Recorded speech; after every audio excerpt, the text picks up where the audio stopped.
शामी सदर बशार अल असद ने मुत्तहिदा अरब इमारात का दौरा किया। असद ने यूएई के नायब सदर शेख मोहम्मद राशिद अल मखतूम से खास मुलाकात की। दोनों लीडरों ने बाहमी इलाकाई और आलमी उमूर पर बातचीत की। दोनों मुल्कों ने दो तरफा ताल्लुकात को वसअत देने और मुस्तहकम बनाने की ज़रूरत पर जोर दिया।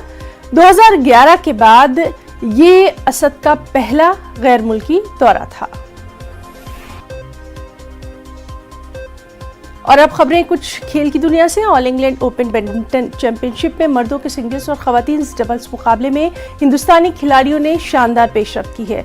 लक्ष्या सेन की टूर्नामेंट में अच्छी कारकर्दगी का सिलसिला जारी है। वो सेमीफाइनल में दाखिल हो गए हैं। क्वार्टर फाइनल में लक्ष्या को वॉक ओवर मिला।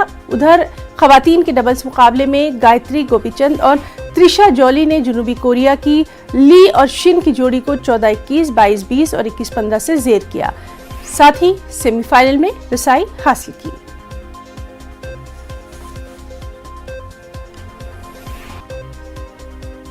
कोरोना वबा के दौरान बाहमी इमदाद और इंसार का जज्बा मुस्तहकम हुआ है। मुल्क इस वबा से मुत्तहिद होकर मुकाबला कर रहा है। टीकाकारी के ऐलान के बाद हम बेहतर ताउन करें, जिससे हम कोरोना को मात देने की जानिब कदम बढ़ा सकें। नेटवर्क 18 इस मुहिम में हर कदम पर आपके साथ रहेगा। जब तक सभी महफूज नहीं तब तक कोई महफूज नहीं होगा। इसी सोच की बुनियाद पर हमारी मुहिम संजीवनी का मकसद ये यकीनी बनाना है कि वैक्सीन पाना सभी हिंदुस्तानियों का हक है।